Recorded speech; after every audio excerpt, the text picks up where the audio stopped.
Hello YouTubers. As you can see, I've been busy again. I had some more thoughts to express really about the supernova effect here on this diagram, which I still feel is very correct.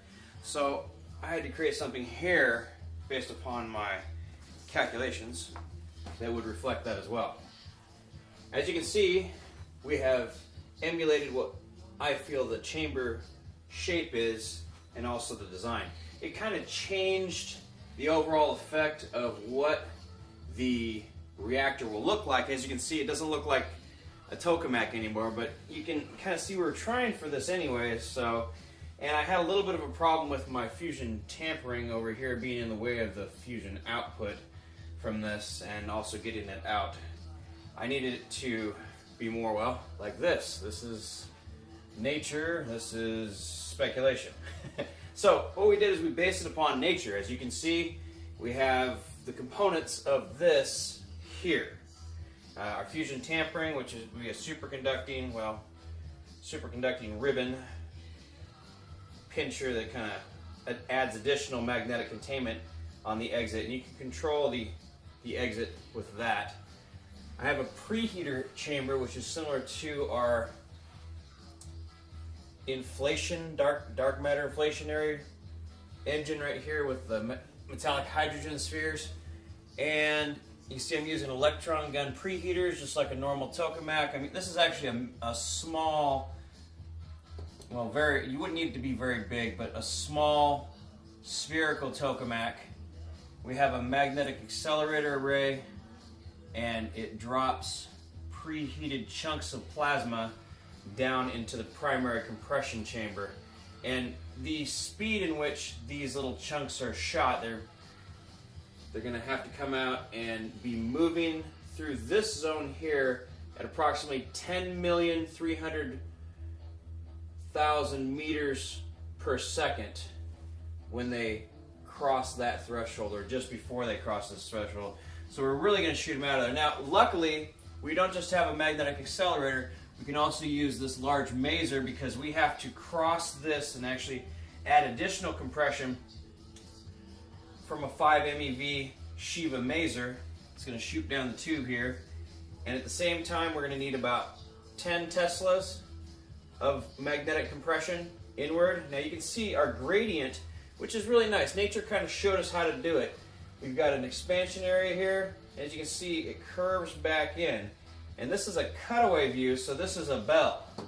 And what I'm calling it is the Fusion Alchemy bell. The reason why I'm calling it that is higher ordered fusion could occur in this type of design if it was, well, if it was designed properly. How about that? This is just like first generation. We're speculating here, and speculation is fun because you don't know where you're going to go until you get there. And in this case, we're taking the known constants that we need, and we know this.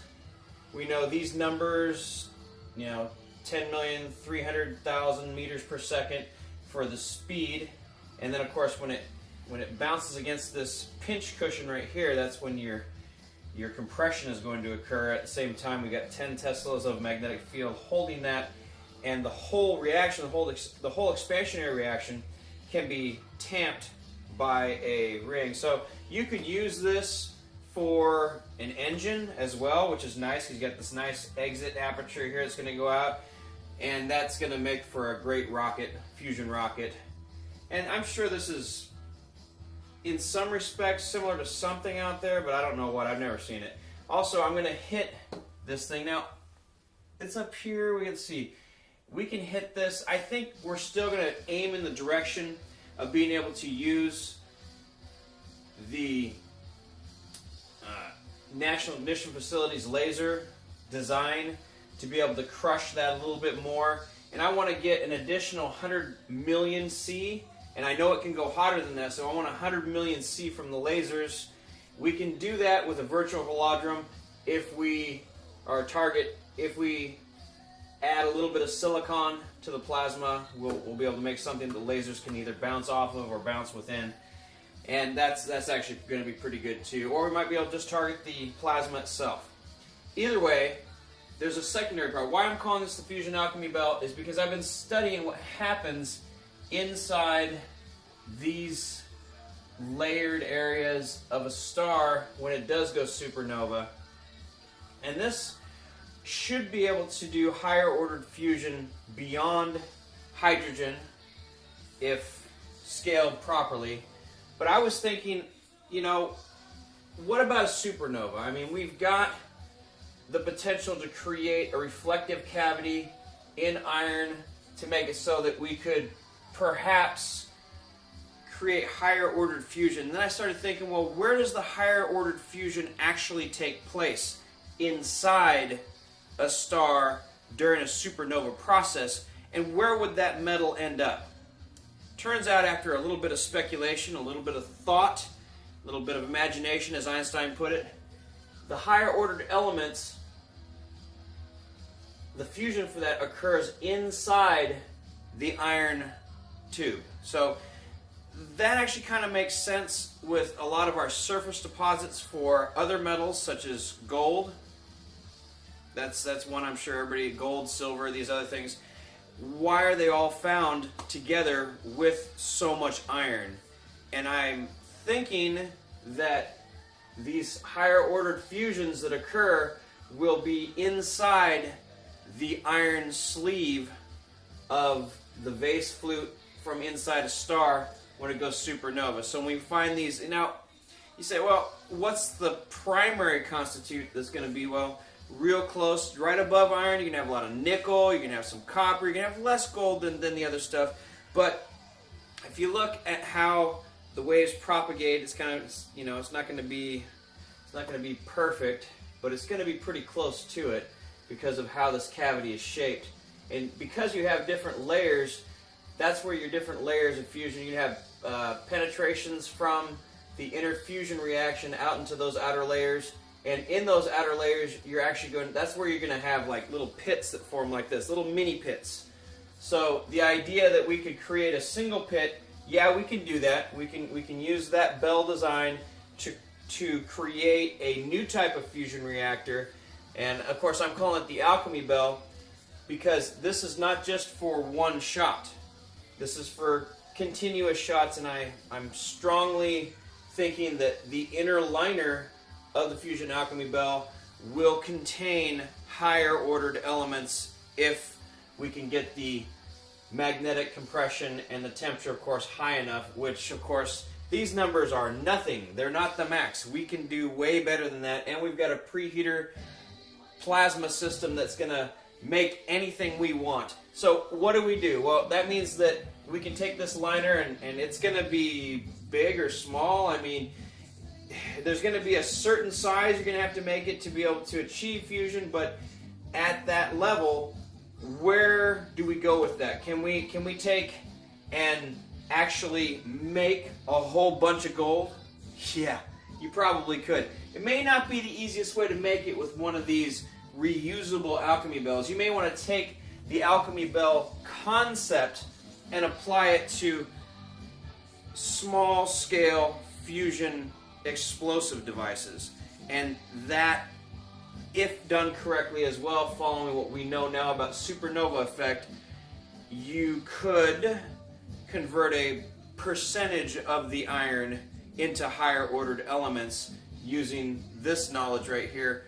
And since it's going to be combined with iron anyways, it would be relatively easy to pick up over a large scale area.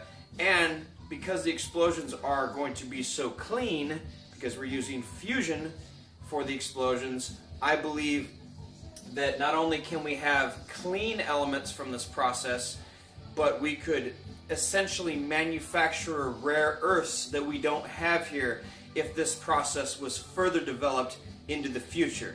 So things like osmium, I mean really high up, if done with a special cavity designed to channel and focus the compression waves and crunch it down with magnetic fields and just do it. I mean, it's all math, it can all be figured out, but the first steps is understanding what's going on inside a star during a supernova effect event.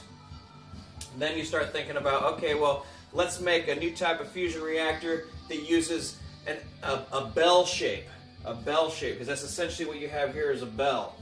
You know, it's Actually, it's a lot like a bell. It's maybe a little bit elongated. It may not be. I think it's going to be more like this. This shape kind of makes sense to me. I can see the propagation and the crushing effect as it would travel down. And also we can regulate that crushing effect using a fusion tamp ring around the end of the bell, which regulates the output. So you're not going to destroy this thing. I mean, if this inner liner is, you know, this much iron or steel or rhenium diboride or whatever you want, iron rhenium diboride, you're going to have so much strength there. I mean, it's essentially castable diamond if you use an iron rhenium diboride, and you're going to have the ability for it to be superconductive. Not that you need to. I think the liner should be specific materials that you would like to convert. Unfortunately, I think that stars do it by having an iron liner, maybe something soft, semi-malleable that can take the brunt and create little cavities and explosions and things like that. It's, as any of you who've dealt with steel, you know, you can bend it, but once it gets above a certain thickness, it just kind of shakes off the hits. So I think the inner vessel should be steel or iron or something. If we follow this model, it'll be a iron nickel composite. We could probably follow some meteorite concentrations if we really wanted to get it right, since all indications in the solar system pretty much say that at some point there were other supernovas that have occurred to generate the materials out in the asteroid belt as they sit today. That said, the fusion alchemy bell allows us to approach true alchemy, not really, I mean, I guess it's magnetic, but we're going to just say fusion alchemy bell. Where in this particular example, these are all the numbers that I know that you would need to attain a pulsed fusion. And of course, since you have a resonator and you have a nice accumulation chamber, that each pulse could be used, and you can use these bursts. You could run a turbine from the burst. You could make some really cool spaceship engines with it, you know. Or if you modify this, of course, to the supernova effect ends, you could change the inner liner by bombarding it with high-speed nuclei and temperatures that would allow for maybe some surface fusion in just little pockets. And you could probably design this thing to be spiky too if you wanted it to, since you've got these lasers controlling the initial burst. Not that you want it to cut holes through your bell, but you could actually shape the wave so it would, I mean, this doesn't necessarily have to be like this, or does it? And I say not necessarily, in a lot of my videos, not necessarily means if I've drawn it, I put a lot of thought into it. These things are real in the sense that these materials exist outside and here on this earth, and we may find that following or mimicking what stars have already gone through is a good idea. Now, the mix of iron and nickel is pretty high. Iron, nickel, meteorites, and your other elements, of course, is lower. So even when a star does go supernova and it blows its pieces apart, it blows that iron vase inside apart, the fusion that takes place in the higher ordered pockets or the folds of the nickel iron, or just the iron, I'm thinking it's probably a nickel iron. It may have formed from the other events. So we're probably looking, as most stars will form in gaseous clouds, you know, interstellar gases, and there's going to be pre-fusion, pre-dead star material in those clouds. So you're going to have that nickel in there anyway. So you're already going to have an iron-nickel composite. I'm thinking we should follow that, and we should look for things that have specific structured crystalline structures that may show traces of extreme shock from supernova-like events. I think if we look at some of our meteorites here that we have on Earth, the nickel iron meteorites, we could probably find ordering that shows us that at one point they were in an extremely dense magnetic field. At one point they exploded due to, you can see microfracturing. You can see something, there'll be some trace left in the meteorites that show us that this is true. And that would probably be enough to prove, you know, enough to people who are holding the purse strings of fusion systems and saying, well, maybe we should build a small one. Because I see some private companies out there that are building small tokamaks and stuff. I think we could probably build a small one of these. And like I said, it doesn't have to be reusable. This one is a design for one that could be used over and over and over again. You can just drop pellets down there, just like the NIF wants. But of course, with their test arm, it blows it up, and it's more for looking at than actually using. It's a pretty interesting system if you were to use it to this end, where you have a small tokamak, spherical tokamak, and you're injecting plasma and you're creating crushed plasma ribbons and actual fusion there, and using that either to drive turbines or something along those lines. So this design has changed.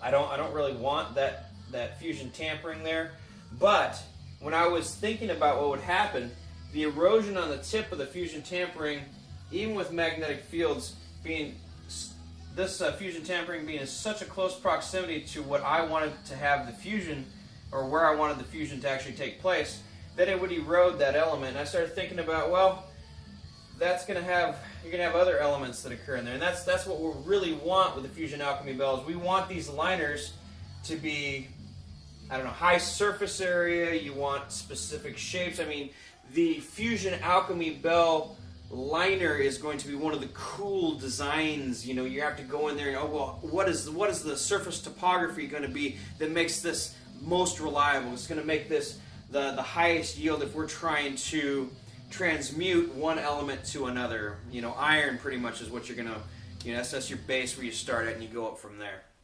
Luckily, the iron here, in this case, since if we did use an iron liner and we did use surrounding superconducting cables, whether it be for the fusion tampering or actual cables that ran around, so we can get a nice, really, really strong magnetic containment in here. You know, iron and iron, neodymium, boron magnets, things like that, they have an extremely strong magnetic field. And if you were to cast this correctly, you would use polarization to where you'd snap this sucker in there and it would just, it ain't going nowhere. And it would also offer protection to your magnetic system as well. So, aside from that, we could go deeper into the explosion-based dynamics for supernova effect alchemy, essentially. And that would be a different thing. This is the Fusion Alchemy bell, like I mentioned so many times already. If there's any questions on this, I think it's an interesting direction to take fusion. The reactor can also serve, like I mentioned, as an engine, because you will have the output. And of course that output can once again be used to turn a turbine. Hope you enjoyed the video today. It's going to be a short one, but next time we're going to get into some cool stuff. I want to go into black holes. I want to go into black hole structure. I want to go into globular cluster structure. I've had a lot of questions out there in the world as I'm traveling and discussing these types of things with other people. And the interesting thing about globular clusters, and that's one of the things that I'm not mentioning or stressing on my other videos when it comes to dark energy compression and redirection through metallic hydrogen. Metallic hydrogen, although it can, I think, based upon what I'm seeing, induce a transverse cooling effect, the most prominent feature of concentrated dark energy when using superconductive metallic hydrogen as a lensing medium is when that dark energy is crossed through a point in space and concentrated, space in that area is compressed. And that's maybe something I didn't cover really, really well in my other videos, but that's one of the effects, is you essentially induce a small gravity well through the use of the superconductive effect and the metallic hydrogen's ability to interface with dark energy and dark energy's affinity for the radii frequency of metallic hydrogen.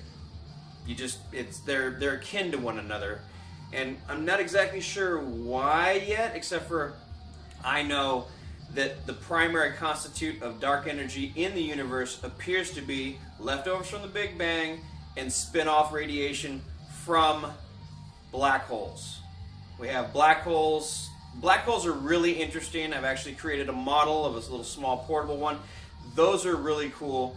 The metallic hydrogen lensing systems that we see inside stars are creating a space compression point, a dent in space-time. Not aside from the solidified hydrogen being such a cool thing, it's actually inducing like a space warp. The more dark energy that travels through a point in space increases that space. I should say it decreases the actual space. So you could map this with uranium-235 systems. Uranium-235, your rate of nuclei reaction, the chance of a neutron striking a nuclei increase as space is compressed, and also, you've got acceleration to that point, that CP violation that I mentioned, where you have the two pieces that spin out of it. Well, as they cross the focal point, they're spun out of that focal point. And I can get more into that as we discuss dark energy in another video. Today I just wanted to cover the fusion alchemy bell. It's really cool. I like it. I like it better than a standard tokamak, and I think that it will offer us additional options that we didn't have before. Just let's keep going. I mean, I think that we've got something here when it comes to understanding metallic hydrogen and how it can induce a pinch point effect. We now have a precursor route, which is going to lead us to what I see in globular clusters as effects on the stars.